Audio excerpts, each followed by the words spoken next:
here is everything you have to know about Google's upcoming Google Core Web Vitals update that's going to be coming out in August, and everything you have to know about Project Lightspeed by Thrive Themes. A big chunk of the WordPress community of developers is freaking out because, well, it seems like Google is going to start prioritizing more often Google Core Web Vitals, and most of the internet today doesn't actually have their websites optimized to actually satisfy and fulfill Google's requirements for their Google Core Web Vitals. And first of all, let me just break down real quick what these Google Core Web Vitals actually mean. The first one is largest content paint, which is how long does it actually take for a user who's visiting your website to actually see your website.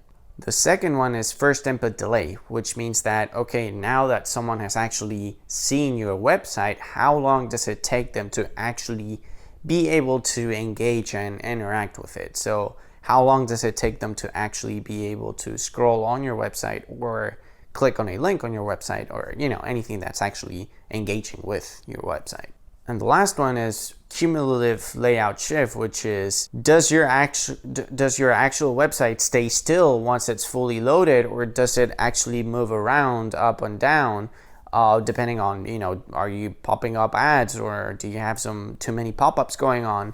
How smooth is it? These three things combined together form Google Core Web Vitals, and this is kind of what the whole GTM metric score means. This is the actual result that you get from Google's PageSpeed Developer Insights tool, and whether you actually have your website optimized for these three things, you're going to get a better or worse score according to Google. Now, it's important to actually realize that a perfect score is actually almost near impossible to get from Google's perspective. I mean, you can even try to run Google's website. I mean, they get a crappy score actually. Websites as big as the New York Times, websites as big as Apple.com, Square, most websites today on the internet don't actually get a good Google Core Web Vitals score. Now, does that mean that you shouldn't try to optimize for Google Core Web Vitals? Well, absolutely not. You should actually try to optimize for Google Core Web Vitals, particularly now that it is clear that Google is going to start prioritizing these things more often than not. But it is important to understand that this has already been happening so far. I mean, the fact that Google is trying to put some more emphasis on these Google Core Web Vitals doesn't mean that they haven't actually looked at them up until this point. I mean, speed has always been a really important factor in terms of SEO and actually ranking sites. If you have really good content, but it takes people 1 minute to load that really good content, newsflash, you're not going to rank really well on Google. So it's not like whatever's happening with Google Core Web Vitals, the upcoming update in May, is something new. I mean, it's already been happening in the background. It's just that it's going to be more important now than ever. So make sure that you have a fast loading site, a site that's not bouncing up and around, and a site that actually allows people to engage with it quickly enough, and you should be more than fine. In fact, I'm pretty sure that August is going to get here, and most websites out there are probably not even going to notice the fact that Google's algorithm changed, which is something that typically you do see a lot of sites going bankrupt, mainly because they haven't actually been keeping up with Google's algorithm changes. Now, this is exactly why I always recommend not relying on Google to actually build up a sustainable business. If you have a local store in Orlando, Florida, and your traffic relies from local SEO, then you obviously have to really put some emphasis there. But if you have a digital business, don't put all of your eggs in one basket. Don't freaking build a business that depends on Google or social media or anything like that. The best thing you can do is invest in content. Put up content out there that people really want to consume. Good quality content, build up an audience around the content that you're building, and that way you're not going to have to rely on any of these corporations or techniques or SEO BS that you really don't want to have to deal with. Let's actually talk about Project Lightspeed, because this is something that Thrive has been working on for a while now, and they have claimed that they're going to actually release Project Lightspeed and go officially, launch the whole thing in May.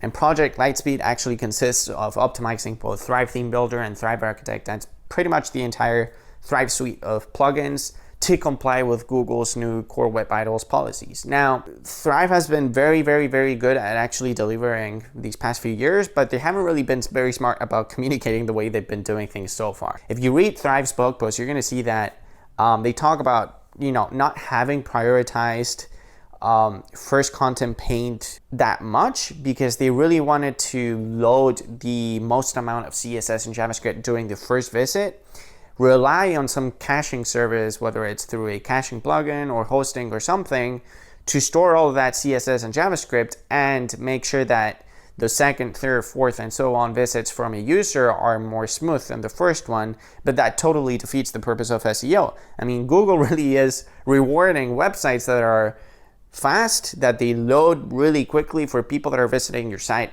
the first time. If you're not really delivering a fast website on your first visit for someone, then you're pretty much dead. I mean, there's not even a point in trying to do SEO or trying to rock and roll SEO because you're gonna be, you're gonna be bumping yourself into a wall. I like the fact that they're being honest, but they just haven't really been very bright in terms of communicating this and just being bright about SEO in general. So the fact that they're actually trying to come up with some more modular CSS and JavaScript, meaning that they're going to try to load CSS and JavaScript depending on what plugins you're going to be using on which pages. This is something you could actually already do with some plugins like Asset Cleanup Pro. Would actually allow you to not load specific certain bits of JavaScript and CSS depending on which page you're on. So for example, if you're on your homepage and you're not using any kind of Thrive Apprentice functionality on your homepage, you could tell through Asset Cleanup Pro, hey, make sure that you don't actually load any of these CSS and JavaScript. Now, it is a little bit of a pain in the ass to actually do this through a plugin because number one, you have to do a lot of testing. You want to make sure that things don't break on your site. And it's actually really cool if we can just trust Thrive to do this on their end without having us to do the work for them. I mean, as an overall conclusion, what you have to know is that Project Lightspeed is hopefully going to make all of our Thrive theme powered websites more optimized for these Google Core Web Vitals updates that's going to be happening in August.